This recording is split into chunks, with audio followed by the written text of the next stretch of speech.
मेरा नाम मोहम्मद नसीम है और मैंने आज 10th क्लास का पहला चैप्टर हमारे पास मैथमेटिक्स का, वो हमारे पास क्वाड्रेटिक इक्वेशन है।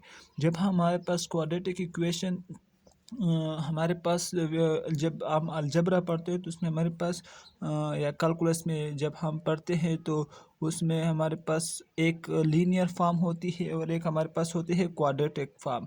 एक होता है क्यूबिक फॉर्म और एक कहते हैं बाई क्वाड्रेटिक। तो सबसे पहले हमारे पास क्वाड्रेटिक फॉर्म आता है। क्वाड्रेटिक फॉर्म वो होती है जिसमें जब हम हमारे पास एक्स की पावर या किसी भी वेरिएबल की पावर 2 हो तो उस तरह की चीज़ को हम क्या कहते हैं, क्वाड्रेटिक। उस इक्वेशन को हम क्या कहते हैं, क्वाड्रेटिक इक्वेशन। देखिए यहाँ पर जैसे जैसे हम आगे पढ़ेंगे तो इसमें सब हमारे पास जितनी क्वेश्चन आएगी वो हमारे पास एक्स की पावर 2 या किसी भी वेरिएबल की पावर 2 के फॉर्म में आते हैं।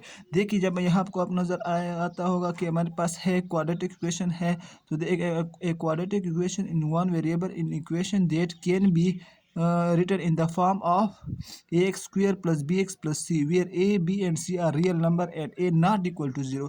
हमारे पास एक की पावर 0 नहीं होना चाहिए, क्योंकि अगर हमारे पास एक की पावर 0 हो जाए तो हमारे पास x की पावर 0 हो जाएगी और हमारे पास ये लीनियर फॉर्म हो जाएगी, ना कि क्वाड्रेटिक फॉर्म। तो देखिए इस इक्वेशन को देखते हैं तो 5x square minus 3x plus 3 is equal to 0।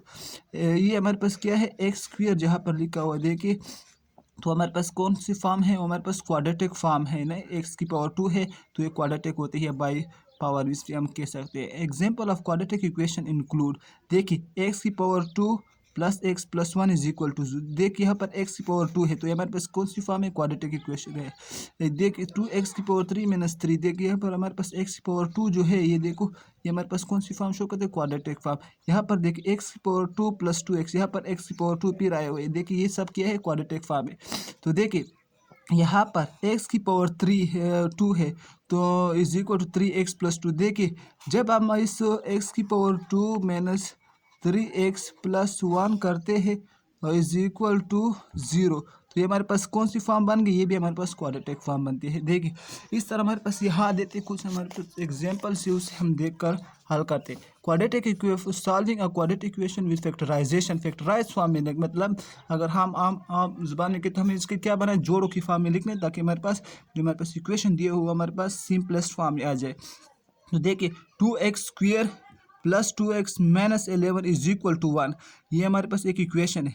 इसे फर्ज करिए इस एग्जाम्पल को सबसे पहले हम हल करते हैं। देखिए यहाँ पर पहले सॉल्व एग्जाम्पल में देता हूँ, फिर उसके बाद जो हमारे पास एक्सरसाइज आएगी उसमें हमने उसको मज़ीद भी हल करना होगा, सही। तो देखिए यहाँ देखो start by writing the equation in the form of ax square plus bx plus c is equal to 0 तो 2x square plus 2x minus 11 is equal to 0।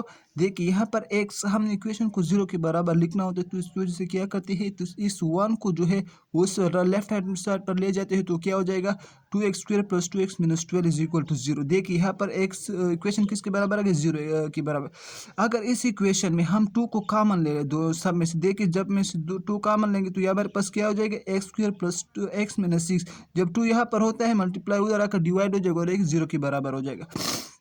देखिए अब हम इसमें से क्या करते हैं, इस फॉर्म को अगर हम देख ले तो हमारे पास क्या होगा, x square plus 3x minus 2x minus 6 is equal to 0। तो यहाँ से x को कॉमन लो तो क्या बचेगा, x प्लस 3, यहाँ से फिर माइनस 2 को कॉमन लो तो ये x प्लस 3 के बराबर आता है, सही। तो ये हमारे पास दो जोड़े बनते, x प्लस 3 और x minus 3 is equal to 0।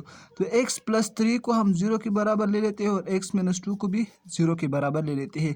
तो क्या होगा, जब ये x यहाँ पर प्लस में आ रहा है तब जो उस दूसरे साइड पर जाएगा तो क्या हो जाएगा, माइनस में आ जाएगा। तो हमारे पास x इज इक्वल टू 3 हो जाएगा और यहाँ पर x इज इक्वल टू, ये प्लस वाले उधर जाएगा तो x इज इक्वल टू 2 हो जाएगा।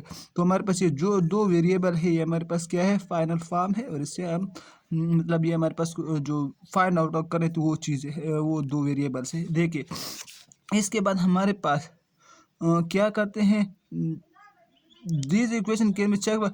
अच्छा अगर हम इसको मज़ीद हल करना चाहते हैं कि ये क्वेश्चन ट्रू है या गलत है, तो इसको क्या करेंगे, जहाँ पर x है, देखिए एक्स जब हम क्या कर लेते हैं -3 पुट कर लेते हैं, सही। एक्स में -3 पुट करें +2 -3 यहाँ पर भी पुट करोगे एक्स तो -11 = 1। तो दोनों साइड क्या होती है, बराबर आती है। जब दोनों साइड बराबर आ जाए तो left hand side right hand side के बराबर, तो हमारे पास आंसर क्या होता है, ट्रू होता है। यहाँ पर देखिए, यहाँ पर फिर हम क्या करते हैं, एक्स को 2 पुट कर लेते हैं और ये हमारे पास क्या आ जाता है, जब पुट करोगे तो ये हमारे पास ये फॉर्म आती है, सही। तो दोनों साइड क्या है हमारे पास, ट्रू आते हैं। तो ये हमारे पास ये क्या है, ये इक्वेशन ट्रू है और हमने ये फाइंड आउट कर सकते हैं कि हमारे पास जो आंसर है वो ट्रू आता है। देख इसके बाद हमारे पास write the equation in the form of a² + b² + c = 0। तो देख ये इक्वेशन दिए हुए, देख जब हमारे पास 12t², ये इस t को इस साइड पर ले आओगे तो माइनस में हो जाएगा और ये जो कांस्टेंट -1 है वो भी इस साइड पर आएगा तो वो भी 0 मतलब 0 के बराबर इक्वेशन आ जाएगी। जब हमारे पास इक्वेशन 0 के बराबर आ जाएगी तो इसमें से क्या कर सकते हैं, सब्ट्रैक्ट फैक्टराइजेशन। जब फैक्टराइजेशन प्रोसेस पर करते हैं तो हमारे पास एक ये फॉर्म आएगी सिंपलेस्ट फॉर्म और ये 4t + 0। तो दोनों को 0 के बराबर ले लो, दोनों। जब हम दोनों को 0 के बराबर लेते हैं तो ये क्या, यहाँ से t हमारे पास 1/3 की फॉर्म में आ जाते हैं और यहाँ पर t मेरे पास -1 और 4 की फॉर्म में आ जाते हैं। देखिए इस पहले हम इस क्या कर लेते हैं, इसको ट्रू फॉर्म में, इसका ये हमारे पास जो मैंने हल किया हुआ क्वेश्चन यही इस तरह है कि नहीं। तो देखिए यहाँ पर जो हमारे पास जहाँ पर भी t है वहाँ पर 1/3 पुट कर लो। तो जहाँ पर 1/3 पुट करोगे तो ये क्या हो जाएगा, 1/3 को स्क्वायर लोगे तो 1/9 आ जाएगा। 1/3 + 1 की फॉर्म में आ जाएगी, देखिए दोनों तरफ। तो देखिए 4/3 और 4/3 दोनों साइड बराबर आते हैं। तो हमारे पास ये जो सोल्यूशन है वो हमारे पास क्या है, करेक्ट। यहाँ पर देखो -1/4 भी पुट करना है। तो देखो जब भी -1/4 दोनों तरफ पुट करोगे तो हमारे पास क्या आता है, दोनों साइड बराबर है।